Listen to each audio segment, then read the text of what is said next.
everyone to another skate through history on Retro Ice Time. This week you'll probably feel Calgary Olympic fever in the air from the 1988 Canadian Championships in Victoria, BC. As well as being the deciding moment for choosing Canada's Olympic team, 88 Canadians was a turning point in skating in the country. Many of the nation's biggest names in skating would be leaving the amateur scene, making way for a whole new set of superstars. Victoria was not just about classic skating, but like now, as we face the end of the millennium, this event, and in fact all the events we'll be visiting on Retro, lets us reflect on how the sport has grown since CTV started covering skating somewhere back in the 60s. In '88, here are some of the news highlights from around the world. Brian Orser is Canada's flag bearer as the Winter Olympics open in Calgary. Ben Johnson wins and loses his Olympic gold medal after testing positive for steroids. Benazir Bhutto becomes the first woman prime minister of a Muslim state when she wins Pakistan's election. With his election win in November, George Bush becomes the 41st president of the United States. When a Pan Am jet crashes near Lockerbie, Scotland, over 270 people lose their lives. U.S. warships down an Iranian passenger Airbus over the Persian Gulf, killing all aboard. Hurricane Gilbert devastates Jamaica, leaving 500,000 people homeless. In Canada, Prime Minister Mulroney signs the Free Trade Agreement and later that year wins re-election. The Supreme Court strikes down the abortion law, making abortion on demand possible for the first time in Canadian history. And singing legend Roy Orbison dies in 1988.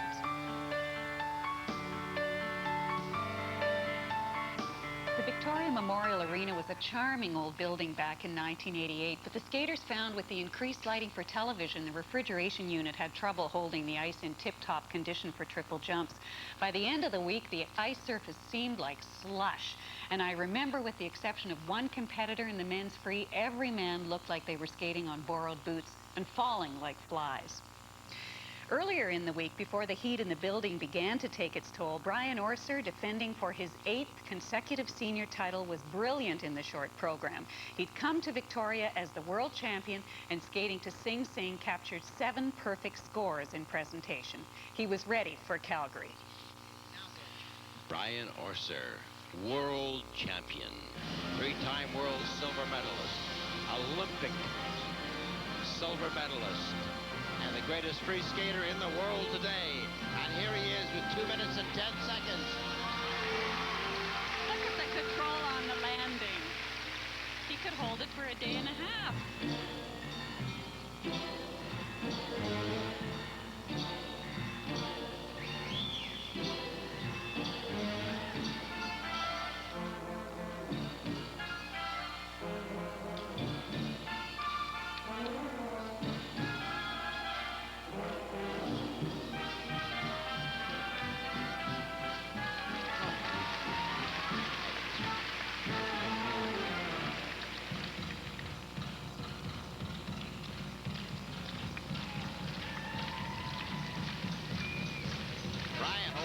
Is pure magic in Canada and in the skating world. And here Brian prepares for his try, the triple axel double loop combination. Once again, perfect. Oh, now watch him go.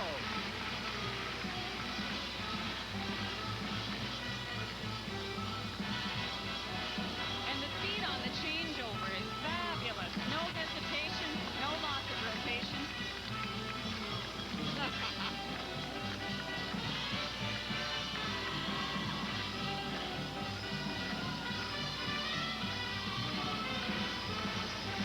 Oh!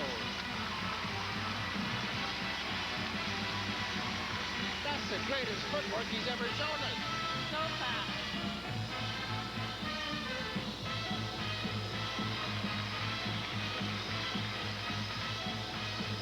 Not one beat of music left on its own. Incredible. We are heading for 6s.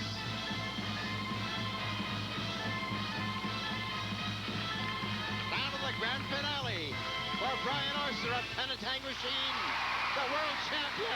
There's Ushi Kessler. Look at Ushi Kessler. Look at Doug Lee.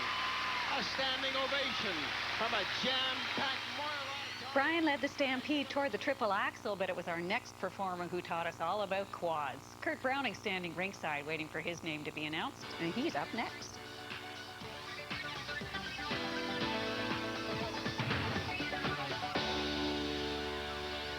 At the 1983 Canadians, Brian Pokarp pulled me aside one day and gave me one of the biggest clues of my skating career. "Watch this kid," he said, pointing to a young whippersnapper from Caroline, Alberta. Kurt Browning became novice Canadian champion that year in '83, junior champion in '85, and runner-up to Brian Orser in senior men in '88. His Western Free program was a little shaky in Victoria, and we were all arguing over the cleanliness of the quad toe, but the greatness of his talent bursts off the screen. This is 21-year-old Kurt Browning from the Royal Glenora Club in Edmonton. This is the young man who's in second place in the Canadians, but he has unlimited talent. He has not reached his full potential yet. You can expect him to be going for 7 triples in this program and a quad on top of it.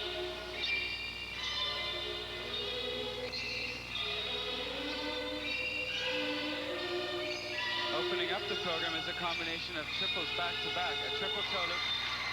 Now that he was a little bit off on the landing of the first one, in my opinion, wisely chose to do a double. I hope that settles him down because he had a great deal of difficulty in warm-up.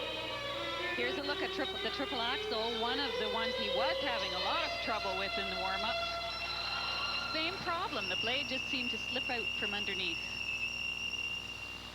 Beautiful in the air, though.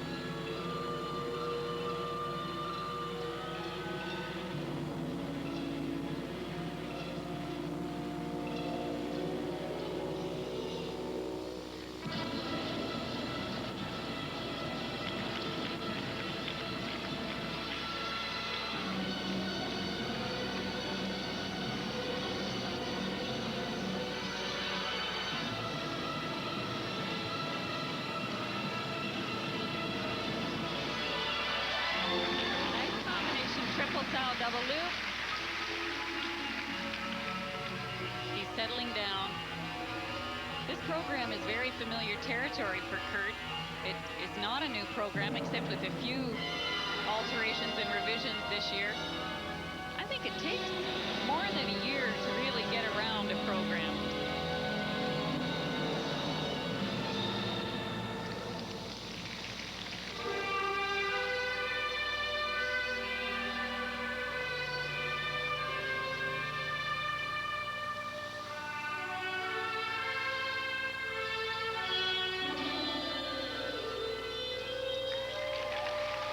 Managed to hang on to the triple loop.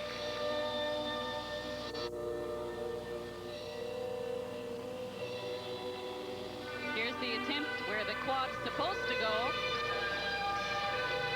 Half a quad, a double. Well, he said he thought he needed the quad in there to make sure that he was at least in the top 3, because 3 will be going to the national team, Olympics in the world.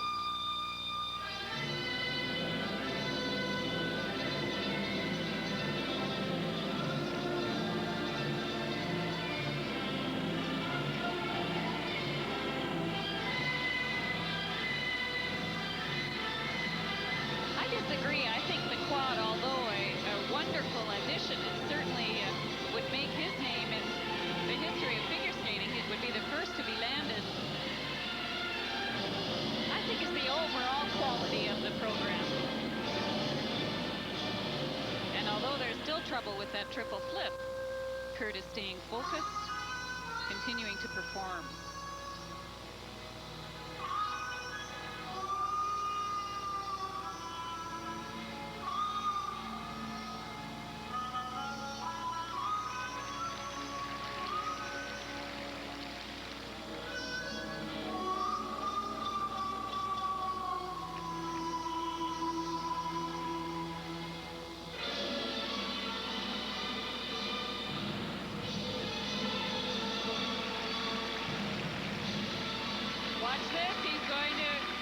take us out with a third triple double axel.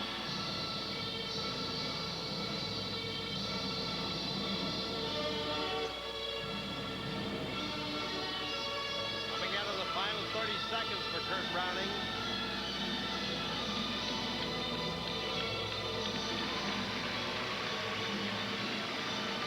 Second overall. Third after compulsory figures and second in the short program. But he's going to be pushed very hard by those behind him.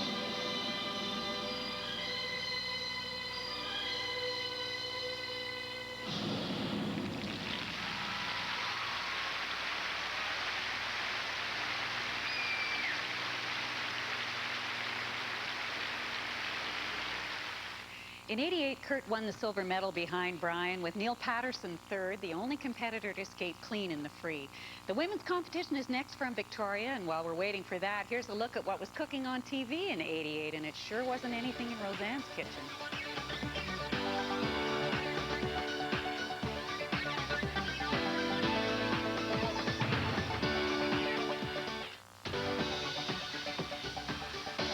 Welcome back to the '88 Canadians on Retro Ice Time. In Victoria, the women competitors were having the same kind of problems as the men. They couldn't find their skating legs, and as a result, there were falls aplenty. Also, like the men, their short programs were stronger and more daring. Particularly for Ottawa's Liz Manley, her short was solid and lyrical, and I think one of her best ever packages of technique and choreography. It was a skate that earned Liz the first 6.0 of her career.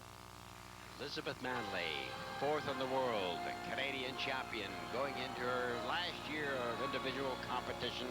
She wants to make it this time, and she's no question about it that she has a jam-packed performance. Short program will be a little bit different, of course, than the long, because she'll play this a little more cautiously, not having to take too many chances.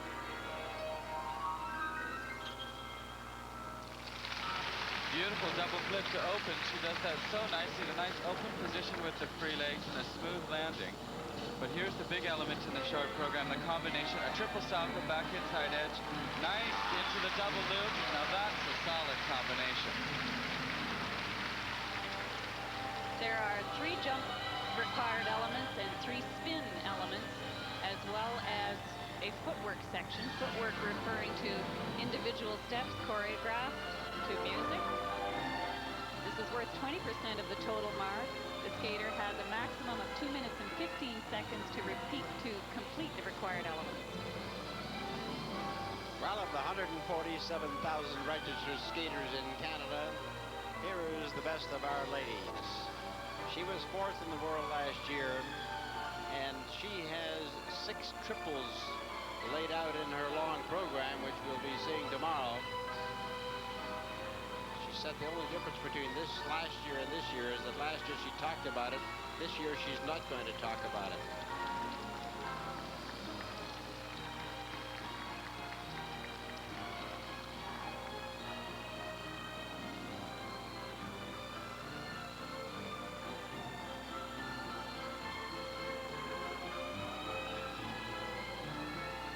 And into the final jump, the double axel. Marvelous. And lyrical and fun and great. Elizabeth Manley was superb. She was... Liz had a disastrous long at Canadians, but sent out the message following Victoria that she would compensate for that in Calgary, a promise she would keep. With Liz in Calgary was Charlene Wong, who won her Olympic berth after skating in senior Canadians for 8 years and being on the world team back in '83. Skating to Spartacus, Charlene's performance was not perfect, but she set herself apart from the rest of the field by skating like she wanted that team uniform badly.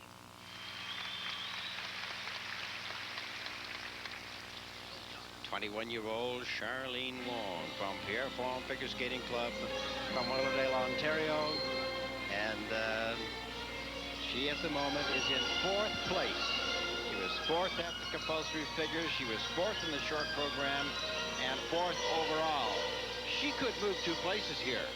She's good enough. Oh, Wow. wow. What a beautiful double axel. She was right over the board. computer is out, so we can't tell at the moment whether Shannon Ellison or Patricia Schmidt or how close they are in second or third. And we'll have to wait and see what happens with Charlene hanging on in this comeback bid. Now, interestingly enough, with Karen Magnuson in the audience, this is the music that made Karen famous, Spartacus.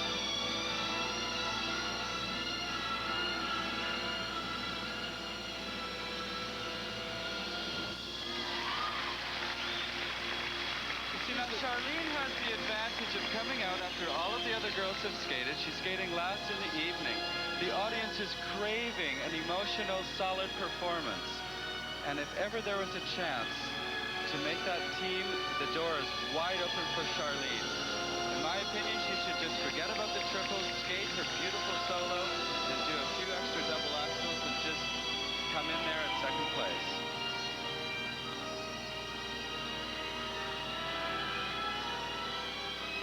Charlene was fifth in Canadians last year.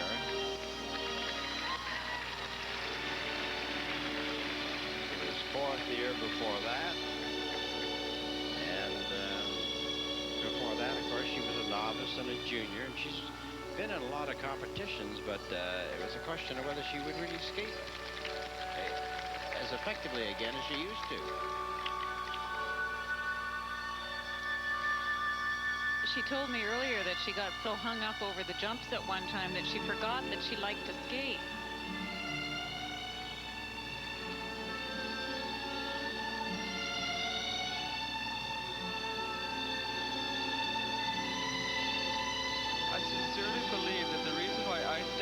Become so popular is that the skaters, as we see Sonia and Peter Dunfield watching Charlene. Oh, an unfortunate miss on the triple loop jump. But the audience craves a performance where people aren't worried about the jumps and slowly preparing for them. They want to see an enjoyable performance. Can't tell a triple from a double anyway. Put those doubles in there, let's have some fun.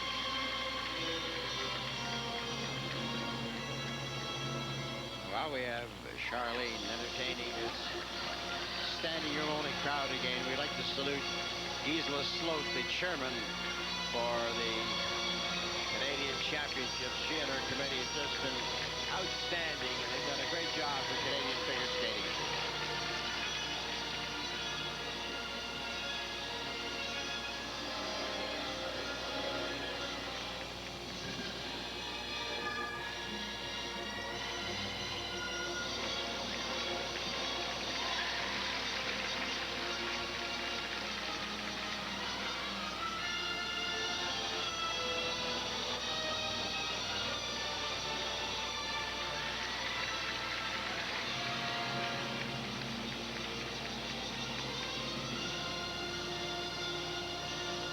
Final corkscrew spin.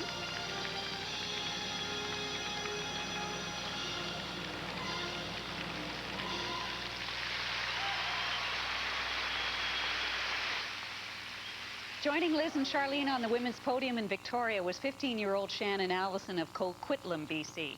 The artistic Patsy Schmidt from Edmonton finished fourth. Ice dancing is all about music. In '88, Wilson and McCall chose The Rags of Scott Joplin. Next, after the break, on the pop charts, it was George Michael and In Excess.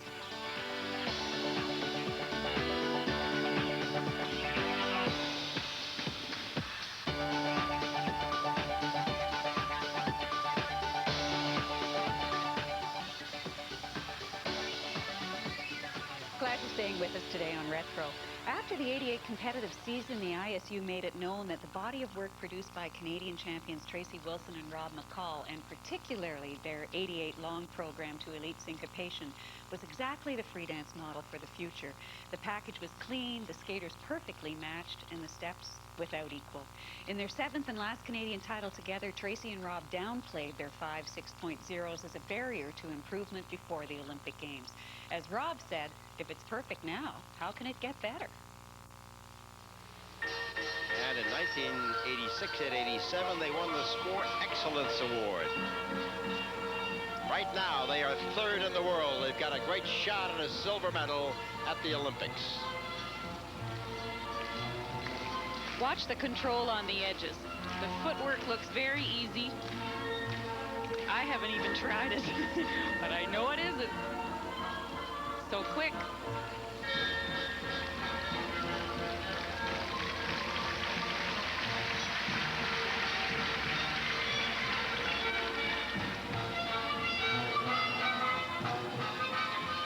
Tracy and Bob are one of the few couples in the world that really do challenge the artistic boundaries in the world of ice dance, but they don't compromise the technical difficulty.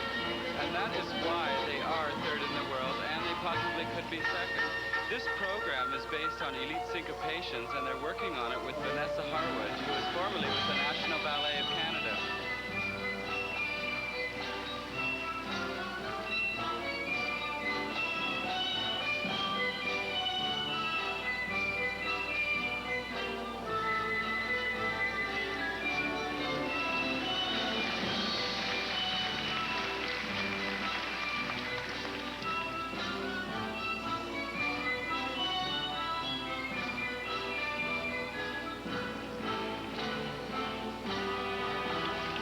Tracy has been the team captain for 3 years, and she's a great speaker. They're a great couple. They make great representation. If I was a company in Canada, I'd have them on my side.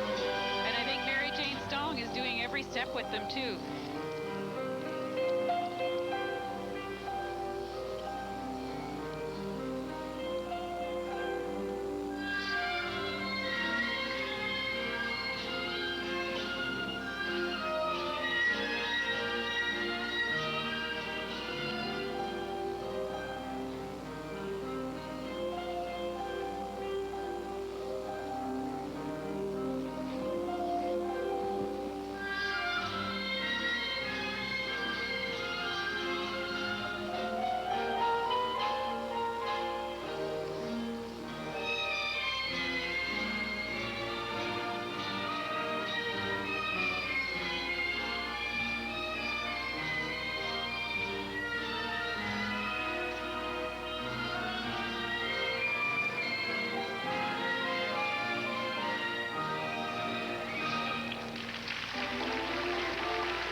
This is what really turns them on.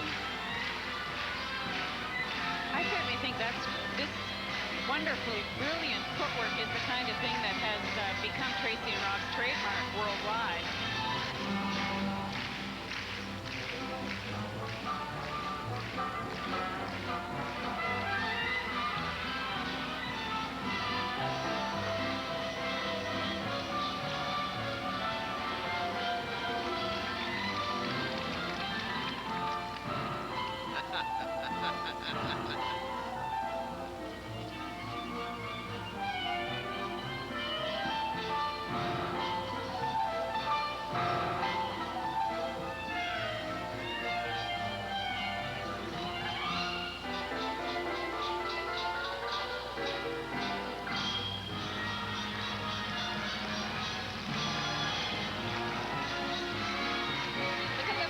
Here, all on point.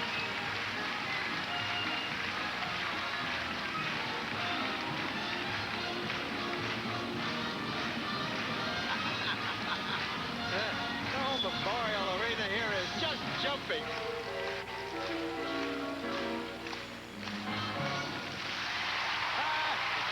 Tracy Wilson and Rob McCall, a standing ovation, and everybody immediately rushes down to the board. They just want to touch them, want to hand them flowers. They want to congratulate them. In Calgary 1 month later, Tracy and Rob were backed by silver medalists Karen and Rod Garasino from Calgary and by newcomers Melanie Cole of Newmarket, Ontario, and Michael Farrington of Willowdale.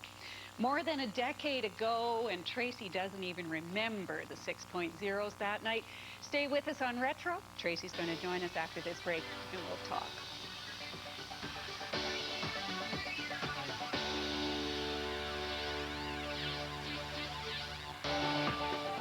Tracy Wilson Wilson and Rob McCall got the perfect scores for their free dance in Victoria, but in the interview with me following the marks, they're both excited and reflective about their mistakes. Take a look. Here they are, the 7-time champions of Canada, Tracy Wilson and Rob McCall. It was a fabulous performance. How did you feel about it? I felt like we've never skated it better except for the one little miss that we had. And it was just one of those things that had nothing to do with anything except it was my leg was in the wrong place at the wrong time, and but you know, whatever happened. Turn and who knows, you don't know. I've never felt more comfortable, and I've never felt more together.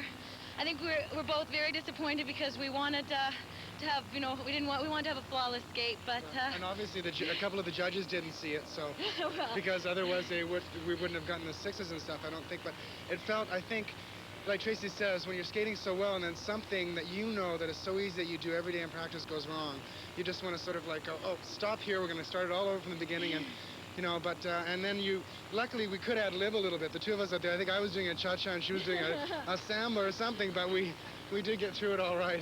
Do you have a strategy when something goes wrong? I mean, do you practice errors? When something goes wrong, we just pick it up right away. Neither of us mind if one of us makes a mistake, but if one doesn't keep going, then that's a great sin. And so now, you know, with this, we'll sit and talk about it now. We'll talk about it with our coaches, and maybe this will be a lesson learned that we won't have to learn at the Olympics. But I'm really looking forward to going with this number. Well, all of Canada is hoping for you. You know you have all our love and best wishes. Best of luck in Calgary. Thank you very much, Debbie. So what do you think? Bring memories back, Trace?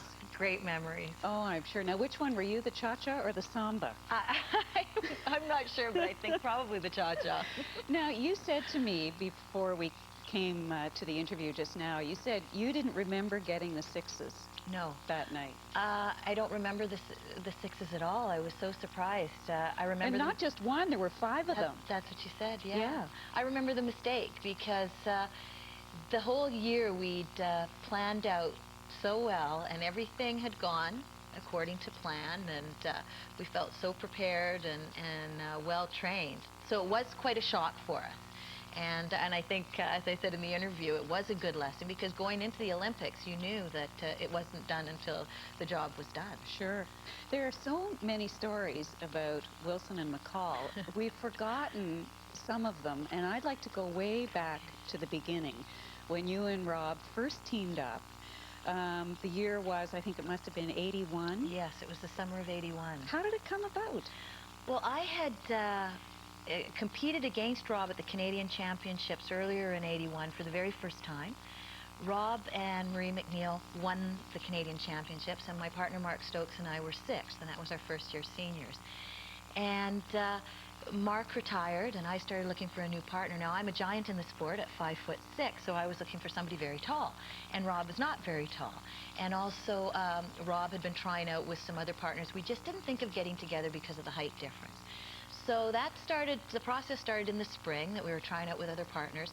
Got down to August, and I wasn't having the success. And plus, you lived at opposite ends of the country. He was in Halifax. You were in Vancouver. Port Moody. Port Moody, right. And so anyways, I'd come to Toronto to look for a partner, and I called my dad, and I said, it's not working out. I really wanted somebody who was committed because the Bills in those days, we got so little support. It was really tough on my family, and I called my dad. I said, Dad, I think I'm coming home. Get me into SFU, the university, and that's it. I gave it my best shot. He said, well, I have talked to the CFSA. What about Rob McCall? I said, well, he's too short. Give it a try. You don't know, etc.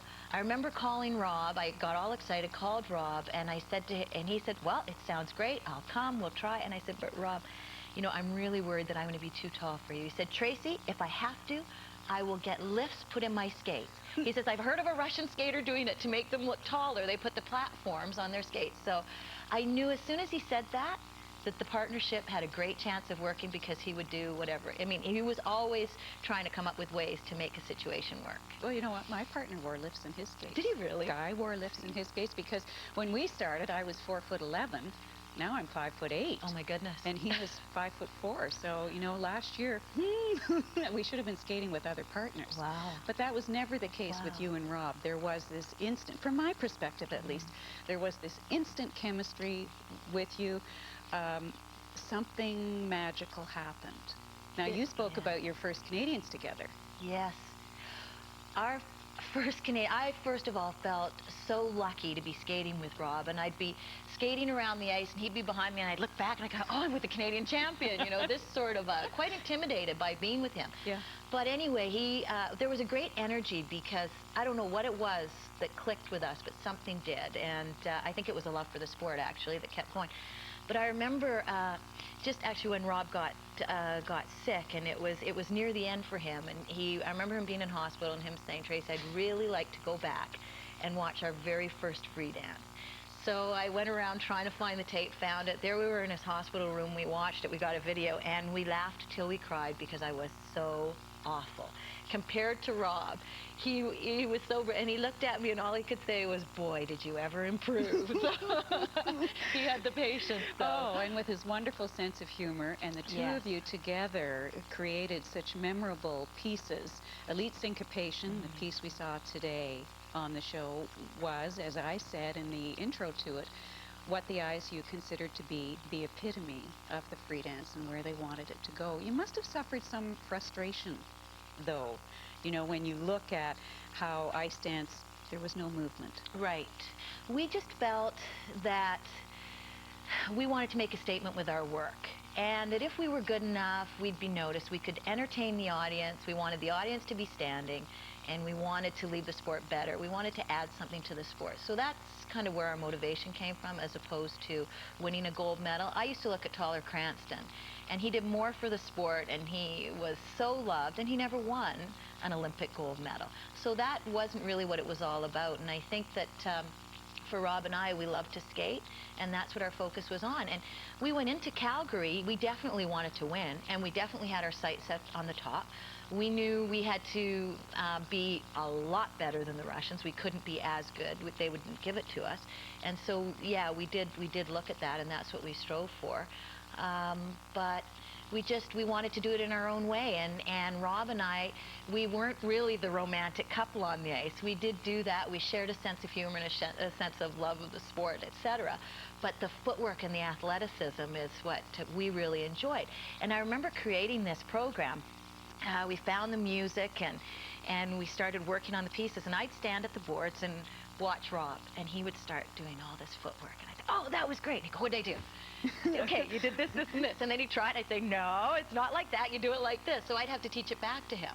And then we would put the program together, and it was a really fun way of doing it. And with our coaches, Mary Jane Stong and John Briscoe, it was very much a collaborative effort. And Rob and I would come up with the pieces, and then we'd put it all together like a jigsaw puzzle. And well, you have been a delight for skating fans to watch, particularly Canadian skating fans, and now as you've moved on into broadcasting, your tremendous experience and education in the sport has helped us all. Thank you for being with us today. Appreciate it a lot. my pleasure. Thanks, Debbie. We'll have the final and perhaps the most exciting event from the 88 Canadians when we return after this timeout, the pair skate, next on Retro.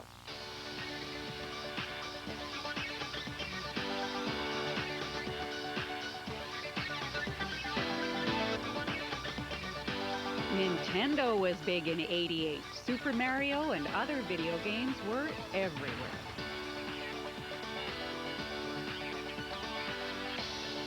Barbie was hot too. Again, Barbie and the Rockers were popular on store shelves. Pop Rocks were the big item in candy stores. They kept the cash register lines moving. And Teenage Mutant Ninja Turtles, the heroes in a half shell, were the big item for kids. In the toy stores, it was a fight between Barbie dolls and Ninja Turtles and Alf. On the ice at the Memorial Arena in Victoria, the styles among the pair skaters were just as extreme. Going into Canadians, national pair skating was in confusion after the early retirement of world bronze medalists and three-time Canadian champions Cynthia Kuhl and Mark Rowson. Christine Huff and Doug Ledre, third in '87, were the eventual winners, but by a whisker, and it was a great story. Doug's career had almost ended a year earlier when he'd fractured his skull during practice. That year at Canadians, he'd been advised to wear a hockey helmet during competition. Well, in Victoria, the helmet was off. He and Christine, or Tuffy as she was nicknamed, jumped from third to first with a free skate oozing musicality and emotion. At the moment, they are in third place. They won Skate Canada in Calgary last October. They're capable of rising to tremendous heights.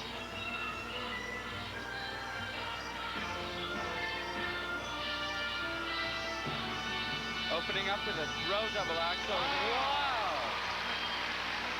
I'll tell you, somebody once asked me what makes the difference between a champion and someone who's second or third, and I said desire and determination.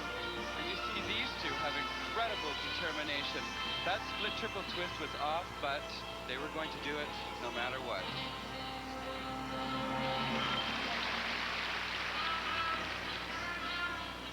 Skating to the music from Slaughter on 10th Avenue. I think it's so suitable for their style and charisma.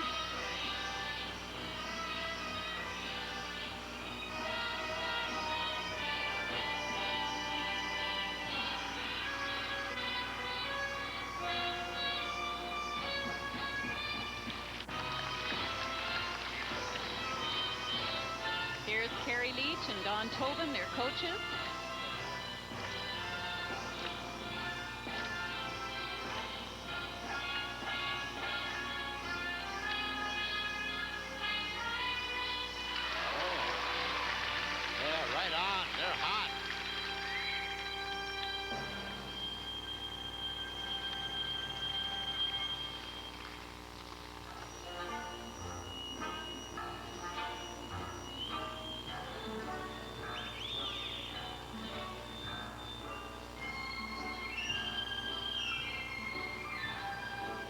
Many of the less experienced pairs do not include this kind of a music change in the program. It's all kind of gung-ho, flat out.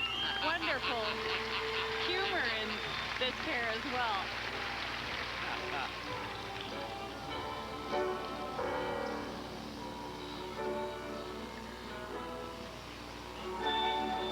Yes, the throw triple loop. Triple toe loop.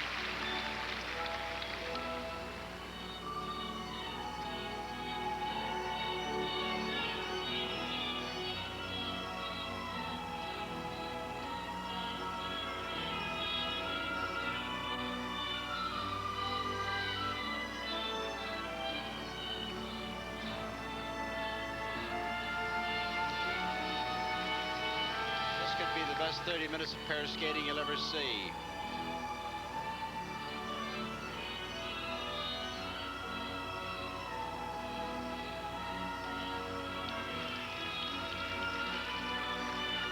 Nice dismount from that lift, straight into a throw triple salto. And she is right on. That's what I'm talking about, the determination that she has to do it when it counts. And when I say the girl, it's both of them. They are a pair. One can't do it without the other.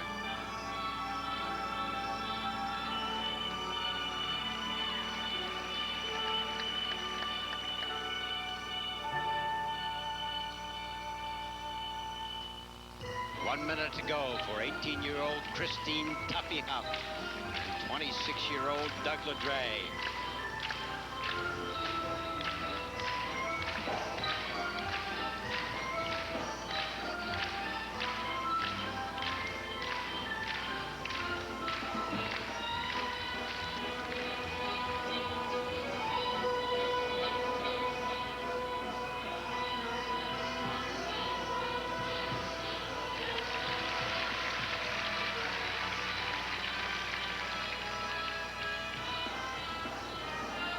Notice when they go to reach for each other, they're right there.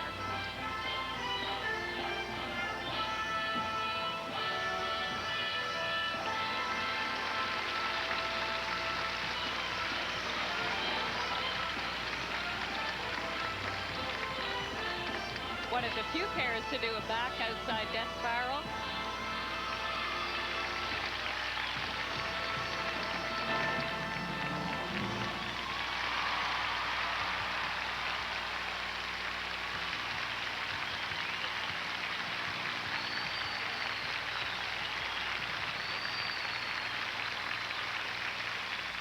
Slaughter on 10th Avenue, great skating music. And after this last message, the premiere of another great Canadian pair, the very beginning of Isabelle and Lloyd. In the movie theaters in '88, it was Dustin Hoffman and Tom Cruise in Rain Man.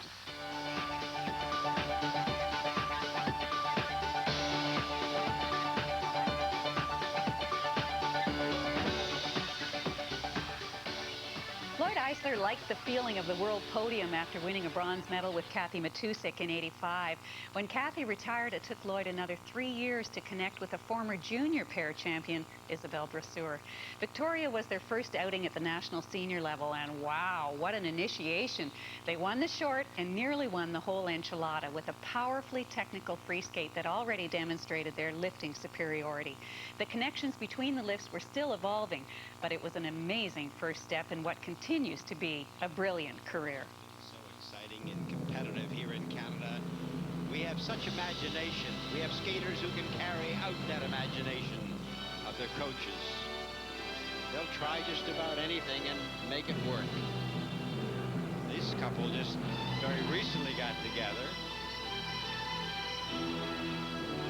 Isabelle Brasseur. Look at that. Amazing. Triple twist. A triple twist they made look so easy, and I understand that they're working on a quadruple twist, which is not very far away. So Lloyd was 8th in the world with Laurie Bayer, and then he was 3rd in the world in 1985 with Kathy Matusik. Isabelle was a former junior champion 2 years ago with Pascal Couchane, so boy, they've had a lot of winners behind them.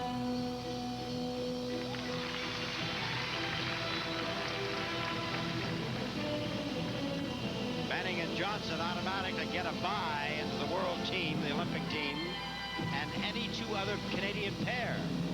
Right now we have Brasseur and Eisler leading.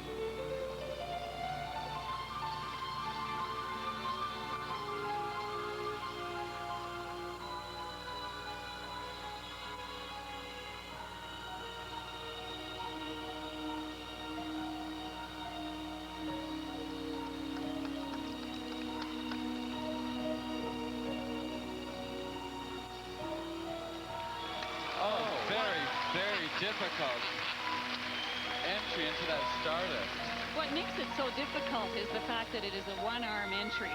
It usually needs all of the two hands to get you balanced to go into the takeoff so that you have an easy flight to the top of the lift. Well, Lloyd is 187 pounds. He's 5'10". He's a big, strong boy, 24 years of age. And Isabelle is 17.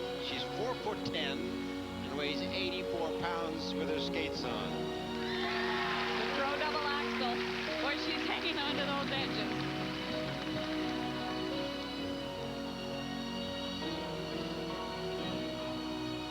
Their music is well chosen, I think, too. Music from the Beatles concerto.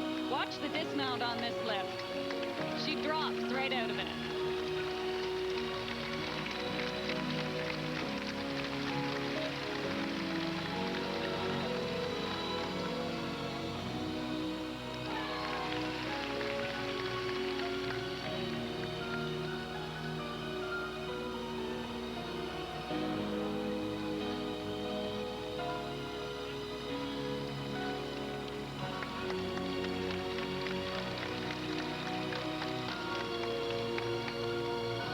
Minute and a half left. And watch this finish.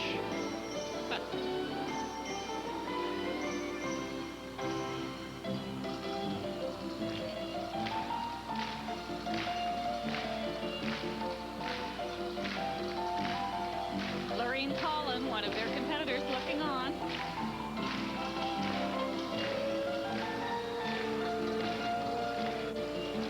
Watch this double lutz, and they take one step and a double lutz again. They're saying, bring on the Soviets. The program is very difficult technically, and they have a lot of tricky moves that are very effective, but the actual layout, I think... Look at that! Oh, there she hangs on to another throw triple toe loop. What I was saying is the layout choreographically is a little more basic than, say, Huff and Ladre. But I'll tell you, this is going to be a very close call. Well, Huff and Ladre are ahead of Benning and Johnson. Brasseur and Eisler were first coming into this free skating 4.5-minute program. And from what I've seen, it doesn't look like they can lose it, which means an upset of gigantic proportions to start the '88 championships.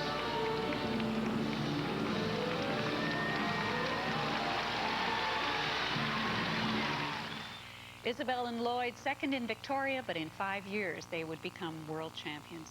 Other names emerging from Victoria: Marie-Claude Savard-Gagnon, Luc Bradet won novice pairs. José Chouinard and Karen Preston were second and third in junior ladies, and Elvis Stojko was #1 in junior men.